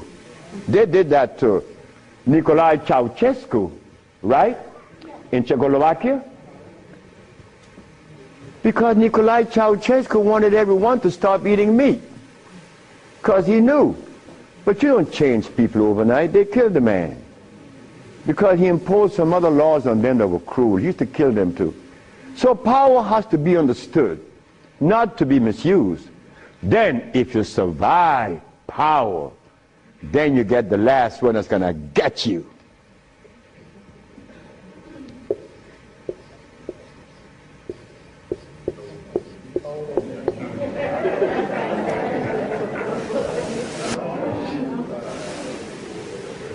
So you see, it's all about peace. I'm happy that I'm 73 years of age and that I'm happy, but I have to thank the Mexican. But when I go around my brother's 73, are you all right? I say, Marcel, that's the only one alive now. My age. I say, you asking me if I'm all right? No, man, I'm not all right. He's coughing. He got these back pains and stuff. And I say, you could do better than that, because you're only 72. I'm a year older than him. But he can't see beyond where he's at. And I shouldn't expect for him to make such a leap, because I didn't do it that way either. Because even after the Mexican had stopped me from eating the stuff, I went back cheating with some chicken. And one day I went by Brother Bill's Tennis, the Golden Bird. You all know the Golden Bird in LA, right? You remember that? And I bought some Golden Bird chicken. I ran home, and I look out the window, nobody's coming. and take it outside and spray the house, because they had these 4 black women. They were nosy. These black women were nosy. They always go out. What you have? You open the refrigerator, looking all around. They must have seen something in me. But these 4 black women were the one that stopped me from lying. Stop eating that chicken, the last thing. But here I am. And I'm happy to say that here I am. Because I want all my brothers to say, here I am, at 80 or 90. Because the man that healed me was 94, and he had 2 wives in Mexico. He was healthy, wore no glasses, and he was always laughing. He said, look, before you leave, remember this. Never you socialize with people that are serious. Serious people are sick. Because there's no reason to be serious. Because I cure AIDS and diabetes, I've proven that. And I'm not serious. I'm your brother. I want to play with you. I play with my wife all the time. I don't have no time to this other stuff. If this other stuff comes in, then something is wrong. Next question. Hi, Dr. Sebi. My question is, as a woman, how do you cure high blood pressure and rapid hair loss? High blood pressure and what? Rapid hair loss. Rapid hair loss? Hair. Or hair? Hair loss. High blood pressure. High blood pressure is easy. Just stop eating. Where we have the product to remove the pressure immediately. People go down to Honduras, and in less than 3 days, the pressure's down. The man just came from Caymans. That's right, Caymans. Grand Caymans. He came down with high blood pressure, diabetes, and impotent. A young brother, 52. 3 days later, man, my pressure is down. Dr. Sebi, my pressure is down. I say, yes, I know that. What's the problem there? Why are you so amazed? 5 days later, my sugar is gone. I don't have no more sugar. And then, on the 10th day, he come with his girlfriend telling me. I like to see that. Because I was impotent. And this old folks in Honduras was telling me to drink eggs and wine and meat, cheese, butter. And the Mexicans say, you're crazy. Stop eating, and you can get all the sex you want. Stop eating, and it happened. So brothers, if you're in trouble, stop eating. And there's a product outside, they call it Viento. Brother, I don't care how much in deficit you are, you will be out in less than 24 hours. I know. I have to be abreast with that because my wife is 20 years younger than me. I can't allow this woman to get ahead of me. You understand? And she looks good and she's youthful. So I have to maintain energy. And I want all of you brothers to understand that that stuff that we eat, wait. Just draw this for you, that we will see what it is I'm talking about. Because this is important.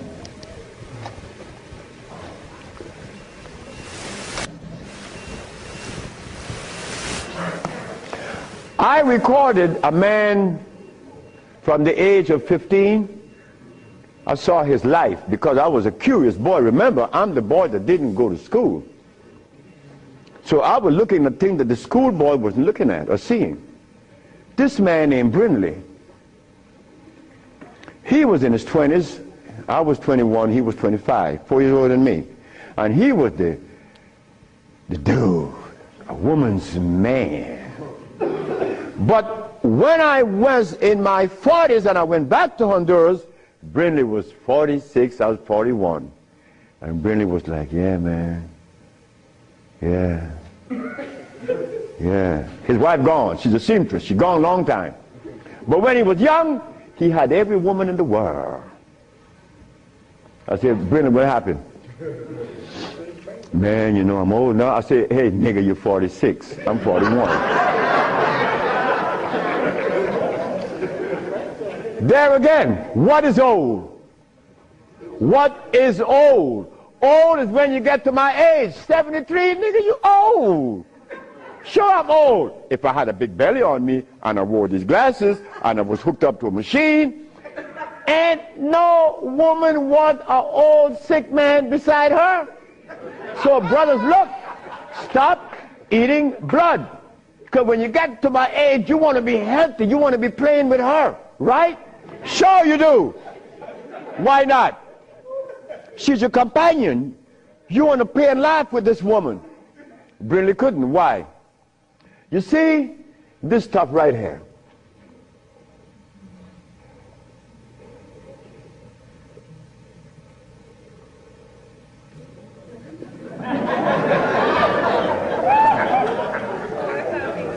This is what a man plays his manhoodness with. His penis. Yeah, I'm a man. But in here,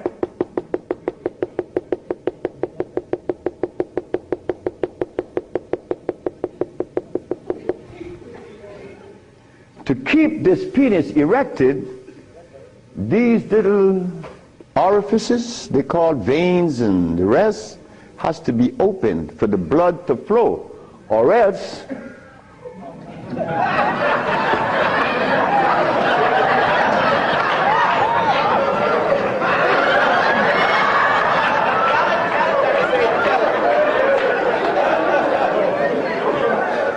you think I can't talk about it? I was 30 years of age. That was happening to me. And the last person that saw that was a woman named Audrey Williams. She said, what's wrong with you? I said, I don't know. She said, you're sick. You better see a doctor because you're too young. You're 30 years of age. And I did. And it happened. But I had to stop eating. On the 1st, 2nd, 3rd, 4th, 5th, 6th, 7th day, I was happy. On the 8th, 9th, 10th, 11th, 12th, 13th, 14th, I was going and holding on to the bathroom. Everything was spinning around. Why? Because all of the mucus that was leaving my brain, my eyes was very foggy. I couldn't see. I was already wearing glasses, but now it's worse.